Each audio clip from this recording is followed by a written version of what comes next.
Today we have a 2010 Ford Fusion. It's a SE 3.0. The customer says when they shift from park to reverse or drive, they're hearing a clunking noise and they're getting some weird vibrations when they're driving the car. So we're going to check the motor mounts, show you where they're located and how to replace them. This is a 3.0 motor. It's determined that this is the bad motor mount. There's usually like 3 motor mounts and a tranny mount. This happens to be the bad mount.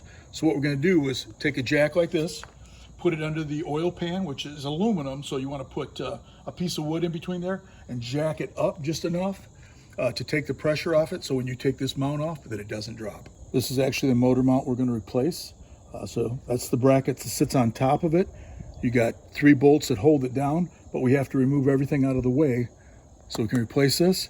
And these are actually oil filled, or has some kind of filling in there.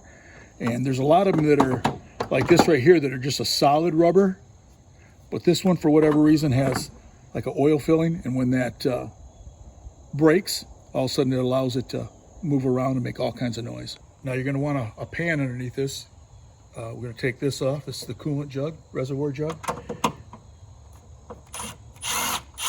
Take that nut off. These are 10s.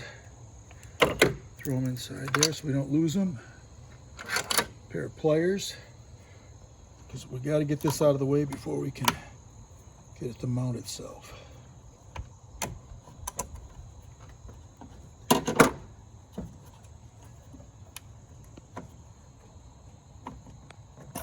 Okay, just push that out of the way. Let's see. Okay, now we still got to get that down here. There's a clip on the bottom hose. This is where we're going to lose the most coolant. So we got to move that over, and then we can take this whole jug right out of here. You get a pair of pliers and just wiggle this until it's up out of the way. And you will lose a little coolant, but just like that.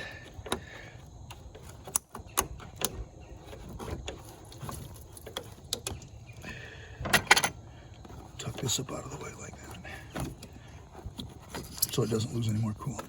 Just to mention real quick, I did take these 2 little bolts out just so I can move this a little. Not that it's really going to matter any, but just in case I needed to. This coolant jug, you could have either drained the radiator first, used the hose, siphoned it out, or just tilt it up like this. There's still coolant in there. I'll probably drain that out before I put it back in so I don't make any kind of mess, but just wanted you to know that. Okay, we have the jack under here, so next thing we do is start undoing the bolts so we can get at the motor mount itself. So it's a good idea, if you haven't done this a lot, just to take a picture with your iPhone or whatever you have, your smartphone, just so you can see how it goes back together. This right here looks like it's an 8 or a 10. It's a 10. We're gonna remove this.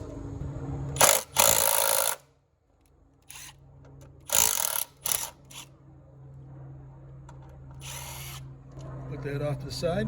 Next thing we're going to use is a 15, and that's going to take these off. So spin these off real quick.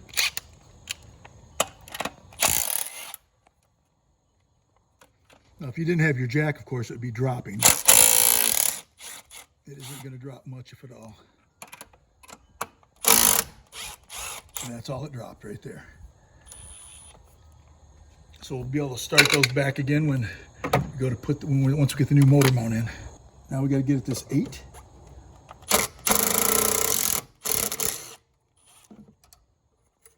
I can put that right back in there if I like, so I don't lose it. Okay, now the last one we got to get out is a 13/16 right here, and that is the bracket that puts your motor mount to your engine.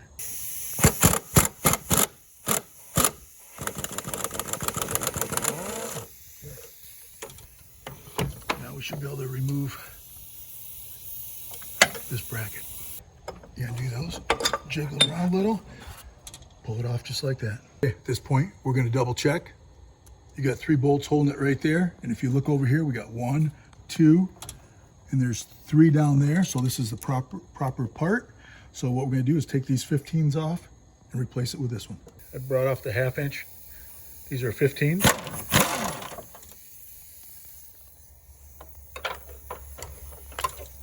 Nice thing about having these loose is that you can move them around a little just to get by them.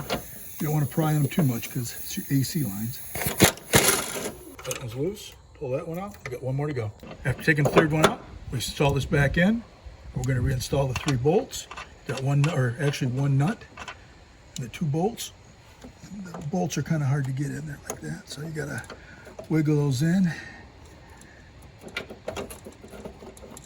And we'll have to do the same on the back one. Snug it with the gun.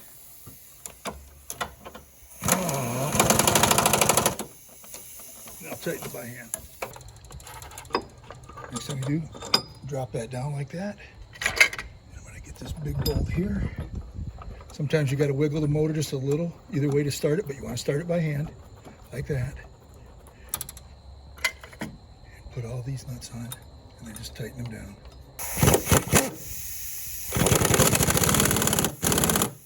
Plenty tight. Now I'll tighten up my 15s.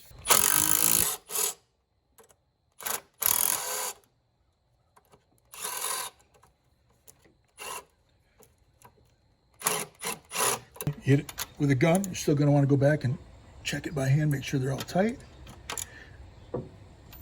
We already checked the 13/16, because that was a 1/2 inch. This is 3/8. And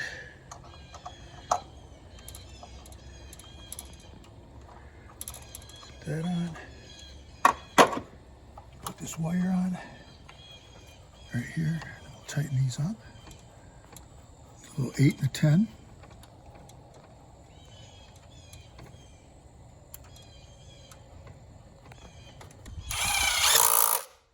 Here's the 10.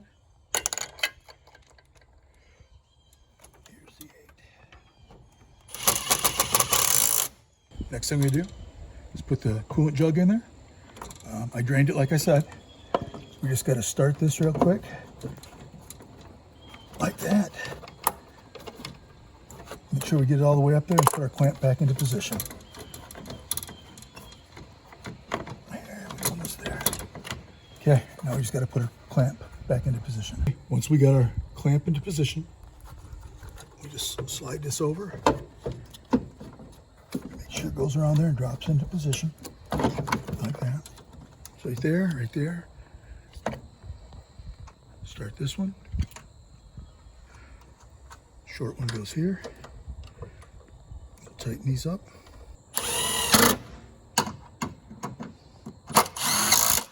You're going to want to reinstall these 2 8s right here, that one there, and this right here. Just tighten them up.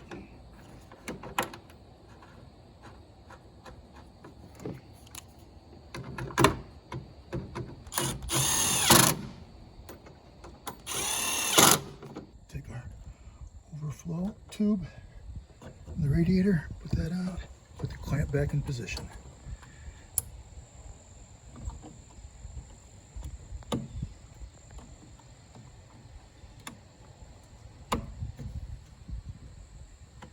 So recap, we did the 3 bottom bolts down there that was holding the motor mount in. And we put our bracket in, tightened these, and then checked them by hand. Hooked up these, the 8 and the 10 here. And then we put our jug in. First thing we had to do is put our hose on, put the clamp on, put our 2 bolts here to hold the reservoir in, and put our clamp on here, and these other 2 bolts. And that's all it takes to do a motor mount on a 2010 Ford Fusion with a 3.0 motor.